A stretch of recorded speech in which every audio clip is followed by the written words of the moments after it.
If you're a facilities manager at a university, you know students rely on the cafeteria for breakfast, lunch, dinner, and the occasional late-night snack. So when a dishwasher breaks down and dirty plates pile up, the mess hall can turn messy in the blink of an eye. Enter Grainger. With over 1 million industrial-grade products and fast delivery, the product you need now is never far away. So you can turn that dishwasher back into a lean, clean washing machine. Call, click Grainger.com, or just stop by. Grainger, for the ones who get it done. Este es el espacio que conecta a todas las personas en el campo y la ciudad con el agro. Al Campo de Caracol Radio. Dirige y conduce Luis Enrique Hurtado en Al Campo de Caracol Radio. Feliz amanecer para todos los oyentes de Al Campo de Caracol Radio. Nos volvemos a escuchar a esta hora de la mañana cuando hoy es sábado 9 de noviembre. Una mañana fría aquí en la ciudad de Bogotá, capital de los colombianos, pero es el momento oportuno para nuestro primer tinto, nuestro primer café informativo. Hoy tenemos una invitada muy especial, es la ministra de Agricultura, Marta Carvajalino. Vamos a conocer detalles de cómo marcha la reforma agraria en el país, cuántas tierras se han entregado hasta el día de hoy a los campesinos. También cómo de plantas aromáticas se pueden obtener aceites esenciales. Se produce un insecticida para combatir la plaga del gorgojo en los cereales. Todo está listo para el Choco Show 2024 en Corferias, las noticias y por supuesto los emprendimientos. Sean todos bienvenidos, ya comenzamos Al Campo de Caracol Radio. En Al Campo, reforma agraria, revolución por la vida. Y en esta mañana aquí en Al Campo de Caracol Radio nos es muy grato tener una invitada muy especial. Se trata de la ministra de Agricultura, la doctora Marta Carvajalino. Ministra, de verdad, un placer que esté en esta mañana aquí en Al Campo de Caracol Radio. Buenos días. Un placer para mí estar en este programa que escuchan muchos campesinos y campesinas en nuestros territorios y que escuchan también los procuradores ambientales y agrarios de la Colombia. ¿De verdad? De verdad, se lo digo yo que era procuradora ambiental y agraria. Claro, ministra, la conocimos en ese tiempo. Bueno, ministra, usted es una persona muy joven. ¿Cómo recibió esta cartera? ¿Cómo la ha encontrado? Bueno, tuve la oportunidad de ser viceministra entre junio y enero del año pasado. Teníamos ya conocimiento de ese viceministerio de Desarrollo Rural y conocíamos toda la política de la reforma agraria, el desarrollo rural de este gobierno. Entramos a una cartera que es muy importante para el programa de gobierno porque nos dice que la transformación de esta Colombia, de esa Colombia que queremos como potencia mundial de la vida, pasa por transformar nuestra economía con una apuesta decidida de este gobierno para poder transitar de la economía extractivista a la economía agropecuaria, fortaleciendo nuestros sistemas agroalimentarios. Es una cartera que tiene muchas complejidades porque ha sido muy debilitada, es un sector que ha venido con muchos cambios en los últimos 30 años, con cambios de debilitamiento, con cambios de menor personal, con cambios de dispersión de las funciones en varias entidades, pero creo que reconstruir este diálogo, ponerlo de cara al público, organizar, permitir que el campesinado se organice, permitir que los pueblos indígenas tengan una voz y que las comunidades afrodescendientes puedan tener mayores niveles de concertación con el gobierno, nos va a permitir a nosotros como nación reconstruir una apuesta por el campo colombiano. No ha sido una tarea fácil, ¿no? No es fácil, ha tenido muchos prejuicios y muchas resistencias, lo hemos dicho de manera reiterada, la guerra ha sido el factor donde la tierra se disputa. O la tierra ha sido entonces la causa de la guerra. Y nosotros queremos hoy poner a la tierra como el elemento fundamental para construir la paz. Implica ponernos de acuerdo en varias cosas. La primera es la necesidad de redistribuir la tierra. Tenemos una alta concentración de la propiedad en zonas particularmente como el Magdalena Medio y el Caribe colombiano, tierras fértiles que hoy podemos, de la mano con los propietarios, poder redistribuir en familias campesinas sin tierra o con tierra insuficiente y poder consolidar la producción agropecuaria. Pero también cerrar esa frontera agropecuaria, que no se expanda más sobre la Amazonía o sobre el bioma amazónico, y eso implica, así lo hemos planteado con la ministra de Ambiente y con el presidente de la República, consolidar y estabilizar esos territorios campesinos para que se convierta en esa forma de frenar la expansión de la frontera agropecuaria. Estabilizar nuestros territorios es permitirnos reconstruir la selva y los bosques, y tenemos un gran reto frente a la altillanura, poner a producir esas tierras que son tierras muy difíciles de poner a producir, que requieren una gran inversión, donde hay muchos intereses, pero donde también tenemos una opción y es poder ordenar la producción y poder ordenar esos desarrollos que se requieren para que esa zona sea una zona altamente productiva. Y finalmente todo esto puesto hoy también frente a esas familias campesinas que se han consolidado en la zona andina, esas familias que están en Boyacá, en el Cauca, en Nariño, las familias de nuestra Cundinamarca, que son familias que tienen en general poquita tierra y que producen alimentos. ¿Cómo hacemos para que esas familias tengan mayores garantías? No necesitan tierra, podrían necesitar más tierra, pero hoy ya tienen tierra, necesitan su título, necesitan asistencia técnica, necesitan riego y drenaje, necesitan la posibilidad de tener acompañamiento para que su producción sea más eficiente.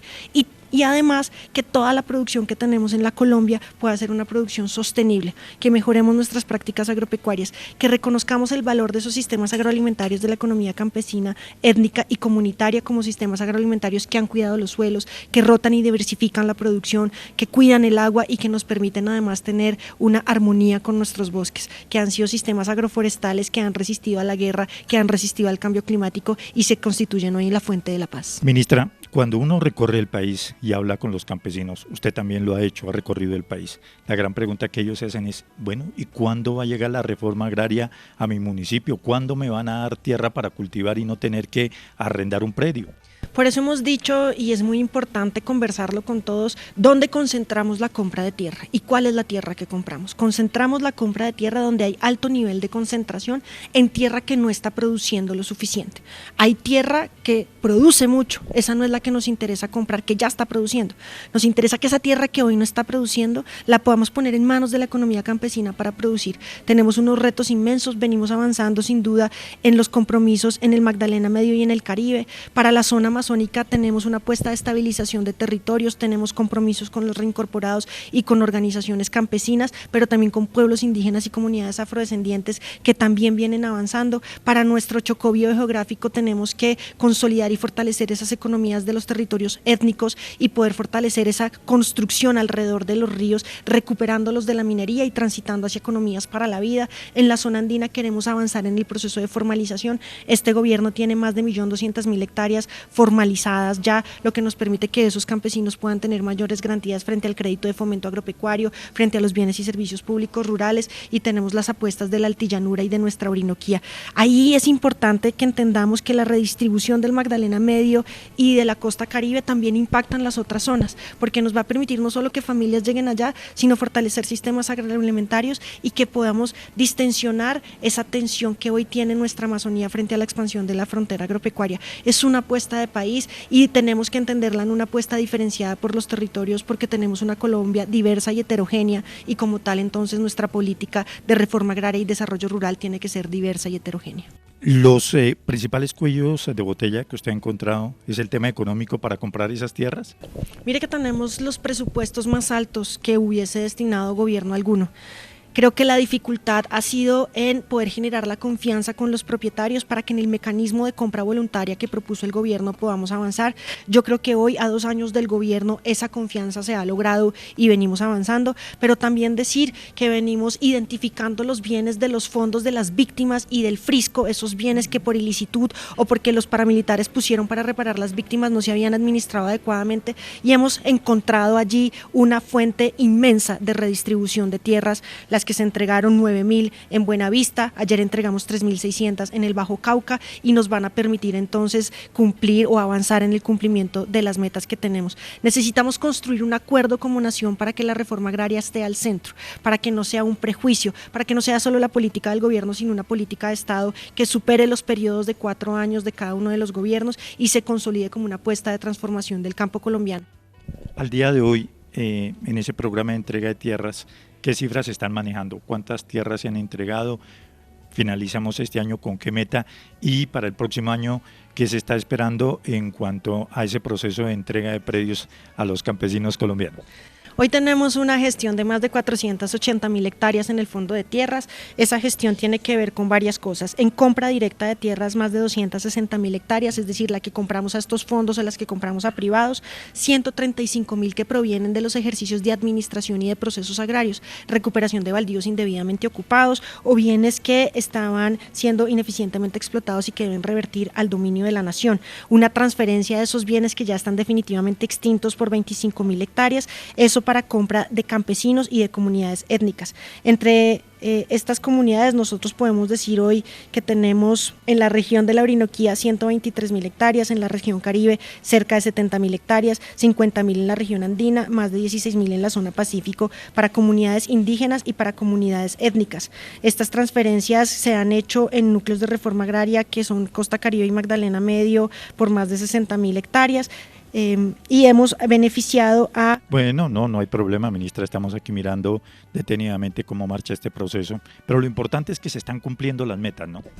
Nosotros hemos entregado 121.000 hectáreas de tierra, esas 121.000 hectáreas en entregas provisionales y hemos entregado 11.000 ya en entrega definitiva. Tenemos un plan de choque para avanzar en la entrega definitiva para que esos títulos queden debidamente registrados ante las autoridades que dan la fe pública y con ello podemos decir que podemos avanzar en lo que queda del gobierno en tener cerca en el Fondo Nacional de Tierras entre procesos agrarios adquisición directa, poder llegar a 1.000.000 de hectáreas o 1.500.000 al fin del programa de gobierno. Sin duda va a ser una meta bastante difícil y también decir que en el tema de formalización de la propiedad privada, esas tierras que ya tienen la gente y que nos interesa que consolide su título para que pueda ser una tierra segura. Hemos avanzado en más de 1.200.000 hectáreas entre familias campesinas y familias de pueblos indígenas y de comunidades negras, acercándonos de manera clara a ese reto que sí teníamos de avanzar en la meta del acuerdo de paz de 7 millones de hectáreas en el conjunto de la implementación del periodo. Para este gobierno ya en lo que hemos avanzado en los 2 años, 1.200.000 hectáreas, lo que augura que podamos avanzar de manera decidida en esa apuesta de formalización. Doctora Marta, usted ha tocado un tema muy interesante, es que mucho campesino tiene un predio, pero no tiene escritura, no lo ha formalizado, y eso se podría en determinado momento catalogar como un predio baldío, y pues se está adelantando por parte del gobierno esa tarea. Ese es un punto bien interesante, porque en Colombia la mayoría de los campesinos son dueños de tierra, pero no tienen escritura, no tienen un título que les garantice ese predio. Claro, ahí tenemos predios de propiedad privada que se han venido transmitiendo de manera informal, familias que no hacen la sucesión o compraventas que nunca se protocolizan o se registran. Ese es el programa de formalización de la propiedad privada que hoy además adelanta la Agencia Nacional de Tierras. Ahí avanzamos a través de las ofertas en territorios específicos y tenemos un programa también que lo llamamos de formalización, que es la regularización de los bienes baldíos. Muchas familias entraron hace mucho tiempo a ocupar bienes baldíos de la nación y nunca le fueron adjudicados. Hay cerca de 30.000 procesos de adjudicación de bienes baldíos en curso que permiten asegurar que la Agencia Nacional de Tierras, titular de la administración... ¿Tienes 50 años o más? Esta noticia es para ti. Los CDC recomiendan que te vacunes contra la neumonía neumocócica. Aunque estés saludable, tu edad te pone en riesgo. Las personas de 50 o más tienen más de 6 veces más probabilidades de ser hospitalizadas por la neumonía neumocócica que los adultos de 18 a 49. Una sola vacuna puede ayudar a protegerte. Aprende más y programa en vaxassist.com/ES. Patrocinado por Pfizer. De esos bienes a familias que cumplan los requisitos los puedan adjudicar. Creo que el fortalecimiento de la Agencia Nacional de Tierras en estos 2 programas ha sido muy importante, se han logrado evacuar los rezagos y tenemos una agencia que debe crecer en los territorios para poder atender las solicitudes de esos campesinos, que si bien hoy pueden tener acceso al crédito, tener su título registrado les asegura la mayor facilidad no solo para el crédito, sino para también bienes y servicios públicos rurales que puedan mejorar su producción agropecuaria y su relación de tenencia con la tierra. 2 inquietudes finales, ministra. La primera tiene que ver con todo el proceso de los predios baldíos, cuántos se han recuperado, cómo está esa tarea. ¿Ya se ha logrado tener un censo, una estadística de ¿Cuántos predios hay en el país? Bueno, eso es una tarea que nos puso la T488 en el 2014, que reafirmó la sentencia de unificación 288 en el 2022, que tiene que ver con la inadecuada administración de los bienes baldíos de la nación. Eso avanza de dos maneras, una con la implementación del catastro multipropósito a cargo del IDAGAC y el barrido predial que adelanta la Agencia Nacional de Tierras, donde vamos identificando qué bienes acreditan o no propiedad privada, pero también avanza de lo que acabamos de hablar, con la entrada de la agencia a la formalización de los bienes, identificando cuáles tienen o acreditan propiedad y cuáles no.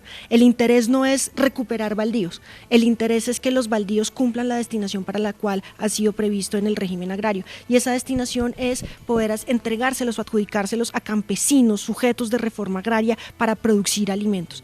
Y entonces allí un poco, cuando adjudicamos un baldío porque encontramos que la persona reúne los requisitos, vamos avanzando en ese tema de formalización y también en un proceso que es la recuperación de los baldíos indebidamente ocupados. Aquí personas que no cumplen los requisitos han venido ocupando bienes baldíos, empresas que no pueden hacerse ese tipo de bienes, y allí hemos avanzado en más de 80.000 hectáreas de bienes baldíos indebidamente ocupados que se recuperan para la administración de la nación, que ingresan al Fondo Nacional de Tierras y deben ser dispuestos para familias campesinas o para comunidades étnicas si están en el marco de sus pretensiones y territorios ancestrales. Y eso, digamos, creo que como nunca antes se había hecho, 80.000 hectáreas de baldíos indebidamente ocupados, recuperados para la administración de la nación, es un dato importante que suma al Fondo Nacional de Tierras, como lo hemos dicho, y avanzamos en el cumplimiento de otra tarea que nos ha puesto la Corte Constitucional, y es la regularización de esas sentencias judiciales que se profirieron sobre bienes baldíos de la nación, pero que están las personas que podrían hacerse adjudicatarias a ellos. No se trata de recuperar, se trata de que si se cumplen los requisitos podamos regularizar esas relaciones de tenencia.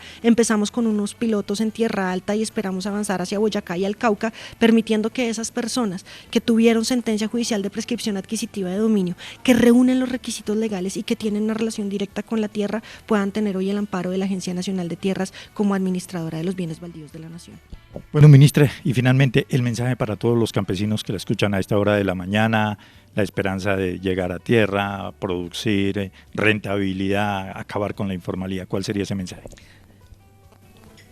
El mensaje que quiere dar el gobierno nacional es de total decisión de fortalecimiento de la organización y de la movilización campesina a través del fortalecimiento de nuestros sistemas agroalimentarios. En el marco de la crisis climática, lo hemos dicho, lo dijimos en el Comité de Seguridad Alimentaria de las Naciones Unidas, lo dijimos en la COP16, los sistemas agroalimentarios de la economía campesina son los sistemas agroalimentarios que de cara al cambio climático pueden permitirnos producir alimentos, combatir la pobreza, pero producir alimentos de manera sostenible, de manera resiliente, de recuperar la biodiversidad, de recuperar los suelos, de podernos poner frente a la esperanza de que sí podemos resistir los embates del cambio climático. Para eso hemos reactivado los comités de reforma agraria y el Sistema Nacional de Reforma Agraria, además de constituir la Comisión Mixta del Campesinado como escenario de interlocución. Cada uno de los municipios debe tener un comité de reforma agraria donde el campesinado pueda presentarle al gobierno municipal, departamental y al gobierno nacional las necesidades y los retos que tiene frente a la producción agropecuaria, como las vías terciarias, como la necesidad de puestos de salud, como la necesidad de fortalecer la educación técnica agropecuaria, la necesidad de fortalecer y de mejorar la asistencia técnica, la necesidad de que podamos tener centros de acopio y de transformación para tener valores agregados en nuestra producción agropecuaria, la necesidad de que los circuitos cortos y que la comercialización de nuestros productos esté acompañada por el Estado. Esos comités de reforma agraria constituyen un escenario propicio, no solo para dialogar, sino para que independientemente del gobierno municipal, departamental o nacional, el campesinado tenga una ruta de trabajo y de construcción de su territorio, y por eso además queremos convocar a los comités de reforma agraria el 14 de diciembre a Chicoral, a un encuentro que nos permita hablar sobre el nuevo pacto de la reforma agraria para poder impulsarla. Esperamos que llegue el campesinado, esperamos que llegue la institucionalidad, esperamos que lleguen todos aquellos que en esta brega de la reforma agraria, que en esta brega por la discusión agraria nos puedan acompañar, pero además hemos dicho, 2025 será el año de la agricultura campesina, familiar y comunitaria, y esperamos concentrar toda la apuesta institucional del gobierno colombiano en esas discusiones con el campesinado sobre nuestros sistemas agroalimentarios para llegar en febrero del 2026 a realizar con la comunidad mundial la segunda Conferencia Internacional de Reforma Agraria y Desarrollo Rural que nos ha aprobado el Comité de Seguridad Alimentaria de las Naciones Unidas y que nos va a acompañar técnicamente la FAO. Es una apuesta por empezar a discutir, rediscutir, redimensionar dimensionar la necesidad de la reforma agraria, del desarrollo rural, de la reforma rural en Colombia de cara al mundo, porque en nuestros campesinos, en nuestras comunidades indígenas, en nuestros pueblos afrodescendientes está la posibilidad de combatir el hambre, está la posibilidad de tener sistemas resilientes y adaptados al cambio climático, pero en lo fundamental está la posibilidad de construir la paz para Colombia y para el mundo. Doctora Marta Carvajalino, ministra de Agricultura, muy amable, gracias. Espero que no sea la última vez que esté aquí en el campo de Caracol Radio, porque nos quedan muchos temas, el tema de productividad, el tema de la agricultura de hoy en día es el motor del desarrollo, del crecimiento de la economía colombiana, quien lo creyera, pero hoy en día está totalmente despegado y sin la agricultura estaríamos en terreno negativo. Ministra, de verdad, muchísimas gracias. Muchas gracias, y tendrá usted un Ministerio de Agricultura siempre aquí en este programa, hablando con nuestros campesinos, hablando con usted y construyendo nación desde el campesinado. El agro es noticia en Al Campo. Regresamos aquí en el campo de Caracol Radio luego de este diálogo con la ministra de Agricultura Marta Carvajalino, conociendo detalles de cómo se está implementando la reforma agraria. Ahora les vamos a presentar los hechos, las noticias más importantes del sector agroindustrial. En la Feria Agroindustrial celebrada en la ciudad de Manizales con motivo del Día Internacional de la Mujer Rural, el gobierno de Caldas anunció la adquisición de 8 bodegas ubicadas cerca de la gobernación. Esta iniciativa tiene como fin fortalecer la comercialización de productos locales y apoyar a los emprendedores que hacen parte de la estrategia Origen Caldas. Entre tanto, más de 400 agricultores de 32 municipios de Cundinamarca han sido beneficiados con una serie de capacitaciones orientadas a mejorar su acceso a incentivos económicos. En el marco de la Feria Internacional del Café, Tolima, Corazón Cafetero de Colombia, se llevó a cabo una subasta la cual logró un movimiento financiero significativo. Las transacciones superaron los $162.500, equivalente a más o menos unos 600 millones de pesos colombianos, beneficiando a 17 familias que lograron colocar microlotes en esta gran final del concurso. También les contamos que el Valle del Cauca se ha propuesto convertirse en el primer departamento colombiano en adoptar la agricultura regenerativa a gran escala. La gobernadora Dilian Francisca Toro anunció recientemente la alianza con la Coalición para la Alimentación y el Uso del Suelo, el Centro Internacional de Agricultura Tropical y otras entidades para transformar los sistemas alimentarios de la región. Y ahora nos vamos a conocer los precios de los alimentos en Corabastos. Luis Hernando Ríos, ¿qué tal? Buenos días. Luis Enrique, oyentes de Caracol, tengan ustedes muy buenos días. Termina una semana donde la actividad comercial se ha caracterizado por el buen abastecimiento de cebolla, cabezona roja y blanca, al igual que la estabilidad en los precios de la papa y el arroz, alimentos considerados como los de más alto consumo en la dieta de los colombianos. La papa se mantiene de venta de Corabastos a los tenderos promedio de 75.000 pesos, el bulto la conocida como parda pastusa, el arroz 49.500 pesos al tendero. Otros precios mayoristas en las últimas horas, tenemos que el frijol verde, el bulto de 50 kilos, 260.000 pesos, mientras que la mazorca de la variedad sabanera, 70.000 pesos el bulto. Hay estabilidad en los precios de la carne desde 10.500 pesos libra al consumidor final. En esta fin de semana les sugerimos a nuestras amas de casa, si van a hacer mercadito, el buen abastecimiento de aguacate, mora de Castilla, banano. Igualmente hay buen abastecimiento de carne de res, pollo, huevo, pepino común, pepino combro, presentan buen abastecimiento. Ese es el panorama de oferta de productos básicos de la canasta familiar. Muy buenos días. Continuamos con Al Campo en Caracol Radio. Los cereales son fundamentales para la seguridad alimentaria mundial debido a su alto contenido de carbohidratos y proteínas, su accesibilidad y su capacidad de almacenamiento a largo plazo. Sin embargo, durante esta fase de almacenamiento se producen pérdidas significativas causadas principalmente por plagas de insectos que reducen o generan pérdidas cercanas al 20%. La Universidad Nacional de Colombia está trabajando en una investigación bien interesante utilizando aromáticas para combatir estas plagas, como por ejemplo el gorgojo. A esta hora de la mañana estamos en comunicación con el profesor Óscar Javier Patiño Ladino. Él encabeza esta investigación. Profesor, bienvenido al campo de Caracol Radio, buenos días. Mucho gusto, un placer estar aquí en este espacio. Bueno, profesor, ¿cómo se logra estructurar esta investigación, este proceso? ¿Por qué no nos cuenta más detalles de esta investigación? Bueno, este es un proyecto pues que se viene ya trabajando hace varios años, más o menos desde el 2007-2008. Nosotros pertenecemos a un grupo de investigación de productos naturales donde buscamos como la aplicación de la biodiversidad en diferentes campos, a nivel terapéutico, a nivel agropecuario. Y a nivel agropecuario, pues nos enfocamos, nos llamó el interés el controlar plagas de interés en productos alimenticios. Entonces ahí llegamos como a ese tema de los cereales. Los cereales son pues muy importantes por su valor nutricional y porque pueden ser almacenados por un largo periodo de tiempo. Ujú. ¿Qué pasa con los cereales? Pues cuando se almacenan, pues sufren el ataque de diversas plagas. Y dentro de esas plagas están los que conocemos popularmente como gorgojos. Entonces, de allí sale la investigación de buscar sustancias de origen natural para controlar esos gorgojos que causan grandes pérdidas, dañan la calidad de los productos almacenados, y nos enfocamos en dos principales, uno que es el gorgojo del maíz y otro que es el gorgojo de la harina. Entonces, durante este tiempo, pues hicimos un tamizaje de muchas plantas, extractos, aceites esenciales, y fuimos como tamizando gran parte de la biodiversidad y llegamos como a unas 4 o 5 especies que tenían un buen potencial pues, para ser aprovechados de manera económica.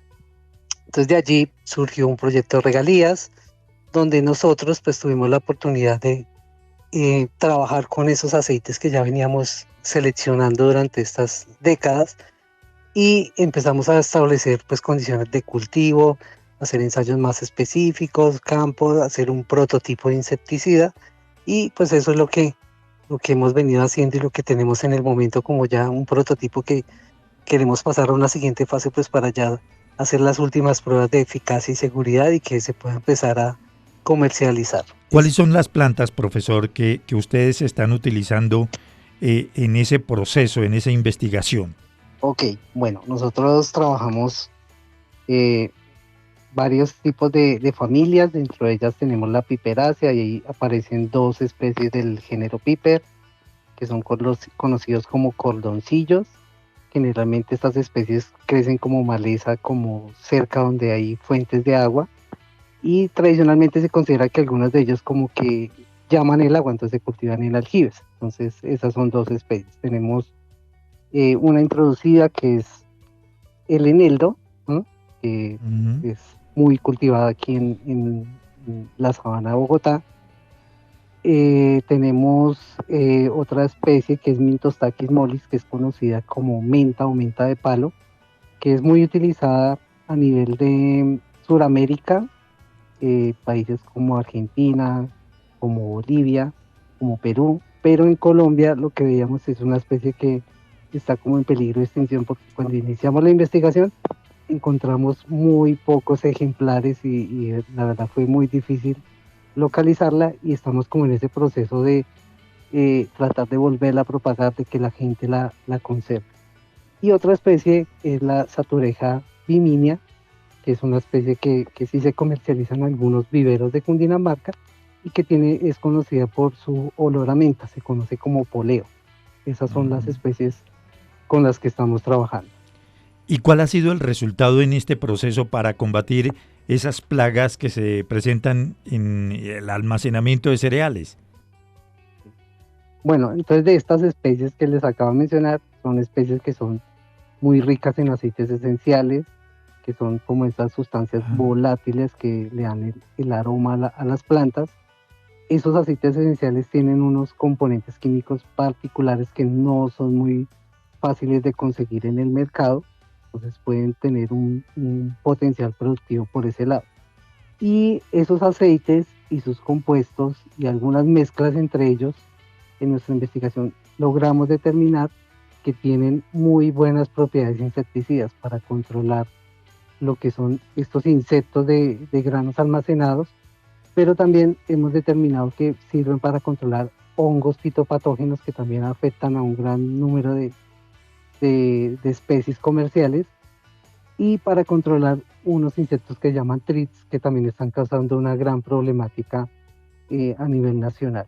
Profesor, en las pruebas ya de campo, tengo entendido que ustedes aquí me dicen que la han realizado en Pasca, Silvania, Fusagasugá y Arbeláez. ¿Qué resultados se han logrado conseguir? Ok, bueno, nuestro proyecto, pues, este es un proyecto de regalías que se centra en Cundinamarca, particularmente en Silvania, Fusagasugá, Arbeláez.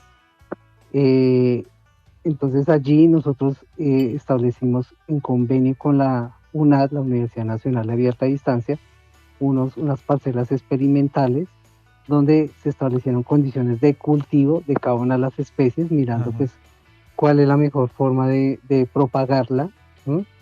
Cómo era el mejor tipo de cultivo, si en invernadero, a cielo abierto, en semitecho.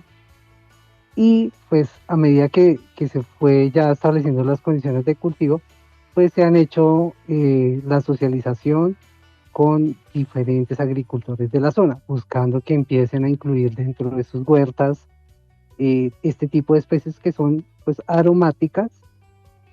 Además de las propiedades insecticidas, pues algunas también tienen algunas propiedades medicinales, entonces hemos venido promocionando pues este tipo de especies pues para que nos ayuden también a conservarlas y que las puedan ellos utilizar pues también para diferentes fines.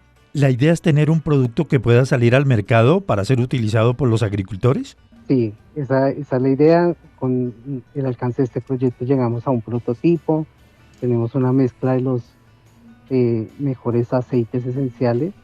Hemos hecho ya las pruebas en silos simulados, simulando condiciones de almacenamiento, y hemos logrado determinar que son eficaces, son seguros, no están dejando mucho residuo, ni dañan ni cambian la calidad del producto.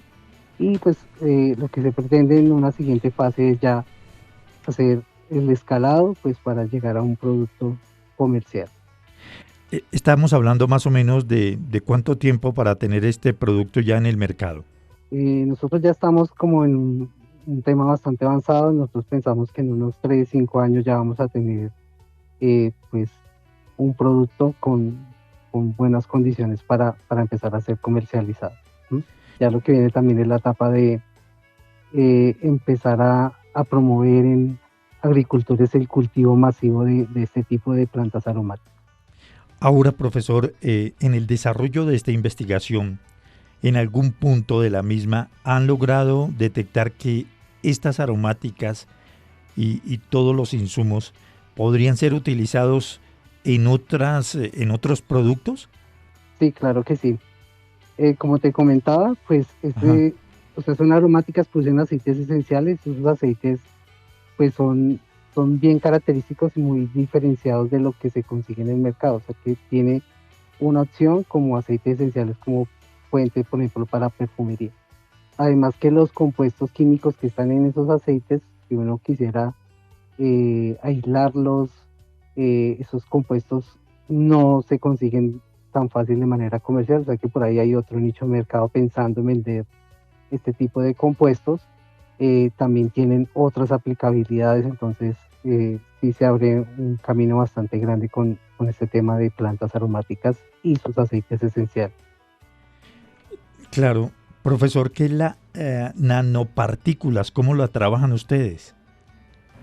Ok, nanopartículas, bueno, en este caso nosotros buscamos, los aceites esenciales pues tienen unas buenas propiedades físico-químicas para atacar diversos insectos. Dentro de las problemáticas que tienen es que tienden a degradarse muy fácil y pues por su volatilidad pues se pueden perder también muy fácil. Entonces en esto de las nanopartículas, los encapsulados, lo que buscamos es buscar soportes que logren como encapsular, como atrapar esos aceites esenciales y que logren conservarlos una mayor cantidad de tiempo, pues para que ejerzan su actividad por un periodo de tiempo más largo. Tema bien interesante, ¿no, profesor? Sí, señor, sí. Y hay resultados muy, muy interesantes que estamos como en ese proceso de pues lo que decía, del desarrollo, de mirar qué se puede patentar de esta parte, porque sí hay resultados bastante nuevos, pero lo que buscamos es que la gente, pues la población objetivo se apropie de este conocimiento, aproveche de manera sostenible estas plantas aromáticas, particularmente la que te mencionaba que está como en peligro de extinción, que en Colombia casi ya no se consigue, y pues que la pueda ayudar a conservar este tipo de especies. ¿Cómo es que se llama la planta, profesor? Se conoce como menta de palo, el nombre científico Mintosakis mollis. Muy poco conocida, ¿no? La menta normal, la tradicional, sí es muy habitual en los jardines y en las plantaciones de los agricultores. Bueno, hay que aclarar que hay varios tipos de menta. Esta Correcto. es una menta que es particular, pero lo que te decía, en Sudamérica sí se utiliza mucho. Y ahí hay cultivos, hay como una cadena productiva organizada alrededor de esa menta de palo, pero aquí en Colombia es donde no la utilizamos casi. Bueno, finalmente, profesor, ¿algún llamado para los agricultores de Cundinamarca en el desarrollo de esta investigación? Sí, pues nosotros los llamamos a que aprovechemos nuestra biodiversidad, a que ojalá participen en las reuniones que estamos haciendo del proyecto para dar a conocer este tipo de plantas, las técnicas que utilizamos para extraer, las condiciones de cultivo, ¿cierto? De que podamos seguir como esa correlación entre la academia, la investigación y la parte agrícola, pues para contribuir pues al desarrollo del campo, de buscar nuevas sustancias que sean efectivas, pero también sean seguras pues para todos los que las utilizamos. Profesor Oscar, para los agricultores que a esta hora de la mañana lo están escuchando, quieran tener más información de esta investigación, ¿cómo la pueden conseguir? ¿En dónde? ¿En la página de la Nacional o tienen ustedes alguna información detallada en otra red social? Claro que sí, nosotros tenemos, o sea, dentro de esta alianza que fue con la UNAD, creamos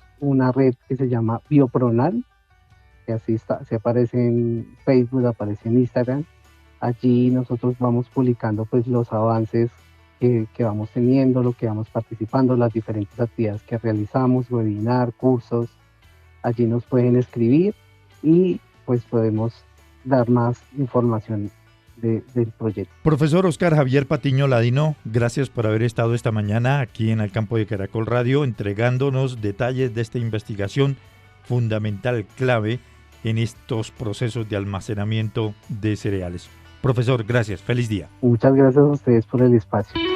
Luis Enrique Hurtado en Al Campo de Caracol Radio. Vamos a conocer un detenido balance de cómo marcha la producción de cacao aquí en Colombia, si se han aumentado o no las hectáreas debido a los buenos precios y por supuesto de un evento que es sumamente interesante para los productores de cacao en el país, como es el Choco Show, que se efectuará a finales de este mes de noviembre. Para ello estamos saludando a esta hora de la mañana al presidente de la Federación de Productores de Cacao, Fedecacao, el doctor Eduard Vaquero. Presidente, bienvenido al campo de Caracol Radio. ¿Qué tal? Buenos días. Muy buenos días, Luis Enrique. Muy contentos, trabajando fuertemente en beneficio de nuestro subsector, el subsector cacaotero colombiano. Presidente, el sector va bien, ¿no? Sí, señor. Venimos... digamos que si uno suma, hay dificultades como en todo, pero si uno suma, la producción sigue creciendo, los cacaocultores cada día aplican mejor el paquete tecnológico, tenemos un aspecto bien importante coyuntural, que es un muy buen precio, seguramente el precio más alto en toda la historia del cacao, dentro de los positivos y dentro de los negativos, pues el fenómeno del contrabando nos sigue afectando, pero aún así los cacaocultores en toda su dimensión trabajando fuertemente, haciendo cada día más grande nuestro subsector. Presidente, ya estamos llegando a la recta final de este 2024, último bimestre del año. ¿Vamos a terminar el 2024 con una producción estimada en cuánto? Lo que nosotros estábamos estimando este año terminar era alrededor de unas 65,000 toneladas.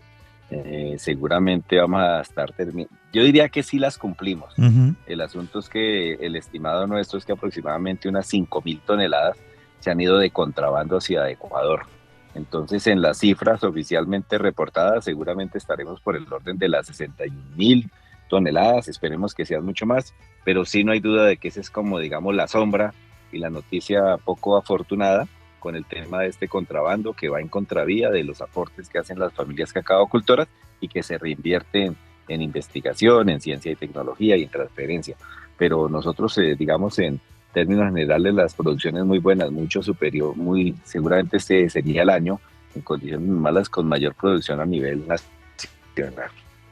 Ahora, los buenos precios, tanto en el mercado interno como a nivel internacional, ¿ha generado que se dé un mayor aumento de hectáreas sembradas? Sí, hay mucha gente sembrando cacao, sin embargo, pues este es un cultivo de tardío rendimiento, entonces seguramente eso lo estaremos viendo tal vez en unos 3 años que inician las primeras producciones, pero de una manera consolidada, por ahí en unos 4 o 5 años veremos el resultado de estas nuevas siembras que se están haciendo en este momento. Los buenos precios es por los problemas de la producción en África, ¿cierto? Sí, señor, una disminución en la producción por temas climáticos y también una afectación bastante fuerte por una virosis que está afectando a los 2 principales países productores de cacao.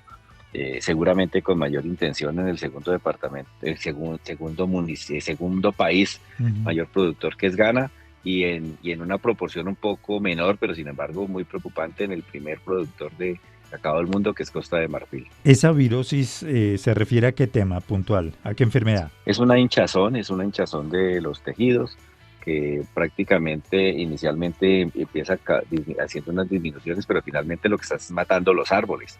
Entonces es un tema que también nos está generando una expectativa en el país, porque ya debemos empezar a mirar cuáles son ya sabemos algunos, digamos, algunos insectos seguramente que causan eso y cuál puede ser su incidencia en nuestro país, pero nos estamos preparando para eso, pero la principal razón de esa disminución, vuelvo y le digo, efectos climáticos y esta virosis tan agresiva que están viviendo los 2 principales países productores de cacao en el mundo.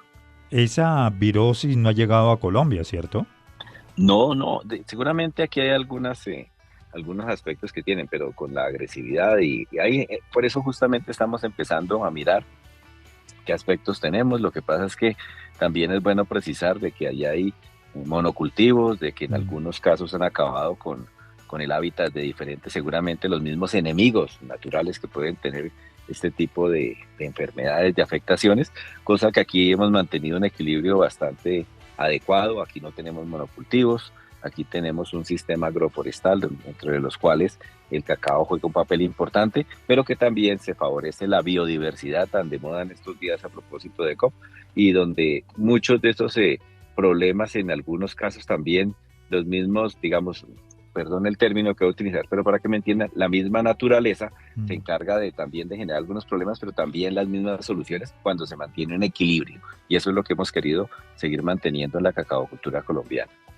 Bueno, doctor Eduard Vaquero, Chocoshow 2024, ¿qué novedades tenemos para este año? Bueno, como siempre, la participación de las familias cacaocultoras colombianas que traen lo mejor de todos sus productos. Todo lo que se imaginen y lo que no se imaginen estará en Chocoshow.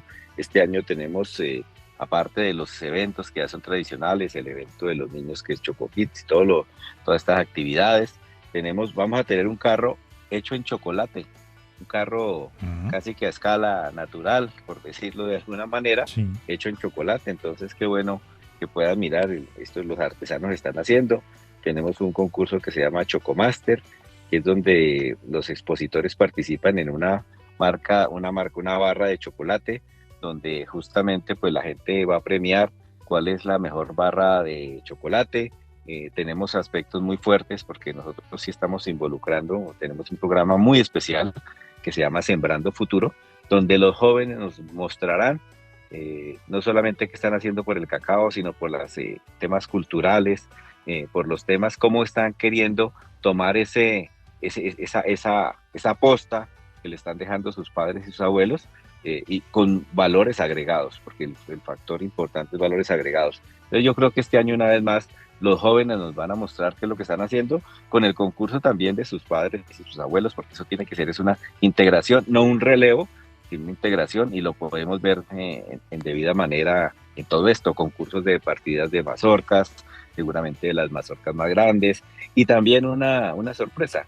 Hay un poco de muestras culturales de las propias familias cacaocultoras de los propios jóvenes que nos muestran que no solamente saben hacer deliciosos bombones, chocolates, trufas y todo lo demás, sino también tienen unos actos culturales que ellos mismos están preparando y con los cuales esperan sorprender a todo el público capitalino. Hay una última que me faltaba.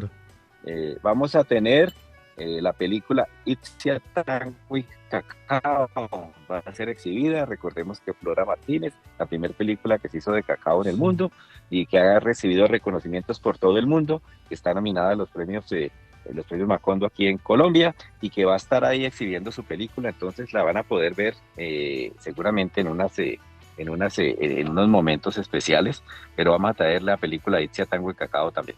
Ahora, doctor Eduard, en Colombia hay demasiados emprendimientos con el chocolate. Me imagino que también tendrán una participación activa, ¿no? Sí, claro, vamos a tener más de 130 expositores y seguramente en estos días se sumarán otro poco. Entonces vamos a encontrar todo, vamos a tener helados, vamos a tener lo que llama la gente los vinos, que son licores asociados a cacao, la transformación, las mismas artesanías.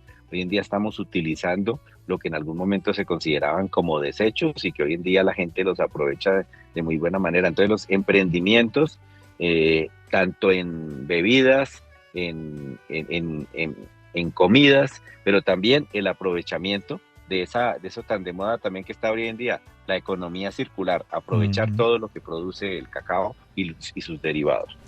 ¿Para esta oportunidad tenemos algún país invitado? Estamos a puertas seguramente de confirmar la participación de Ghana. Ha habido ahí algunos inconvenientes, esperamos que en estos días nos puedan confirmar, pero seguramente si se da, que están bien adelantadas las cosas, podría ser Ghana, el segundo país productor de cacao del mundo. Ahora, doctor Eduard, usted lo sabe más que nadie, las variedades colombianas tienen mucha acogida en los mercados internacionales. Me imagino que también van a estar compradores, chocolateros profesionales pendientes de lo que se exponga en esta feria. Sí, claro que sí, vamos a tener la participación inclusive también de los que han sido ganadores en las 6 versiones del cacao de la excelencia, el más reciente que lo hicimos con un cacao procedente del departamento del Meta. Entonces sí, claro, está también digamos los compradores nacionales, que es un mercado importante que se desarrolla, pero también hay compradores internacionales que vienen por nuestros muy buenos cacaos que se convierten en los mejores chocolates que se fabrican en el mundo. ¿Toda la producción colombiana de cacao sale para los mercados internacionales? No, digamos que nosotros somos un país consumidor en un buen nivel. Nosotros producimos cerca de unas 60.000 toneladas, de las cuales seguramente alrededor de unas 40.000 se quedan aquí en el país y las otras se las exportamos tanto en cacao en grano como con algunos valores. Nosotros estamos llegando ya prácticamente a 70 países con productos ya finalizados, que es un tema que seguramente hace 10 años no existía y la verdad, pues yo creo que ese reconocimiento y esa fama que nos hemos ganado es decir simplemente el resultado del gran trabajo que hacen nuestras familias a lo largo de más de 600 municipios donde se cultiva cacao en Colombia. Y finalmente, doctor Eduard, se nos queda una cosita y una pregunta muy importante. ¿Cuándo es Choco Show y dónde? Choco Show del 22 al 24 de noviembre. Vamos a estar en Corferias, como ya es tradicional.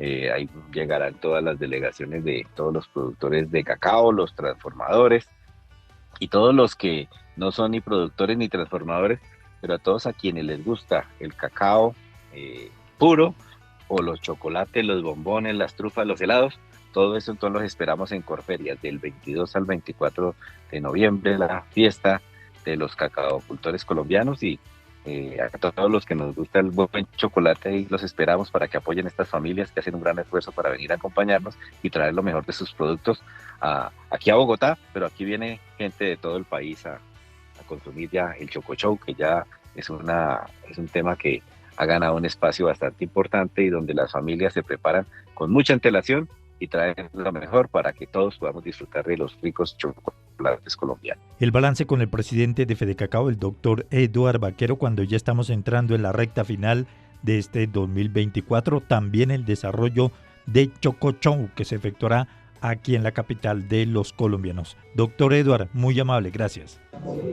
Muchas gracias, Luis Enrique. Nos despedimos, nos volveremos a escuchar mañana a las 5:05 de la mañana para continuar hablando, dialogando de los hechos, las noticias más importantes del sector agroindustrial. Todos nuestros programas ya los encuentran en Spotify, en el buscador Al Campo. Vamos a hacer deporte porque el deporte es salud. Hasta mañana, feliz inicio de sábado.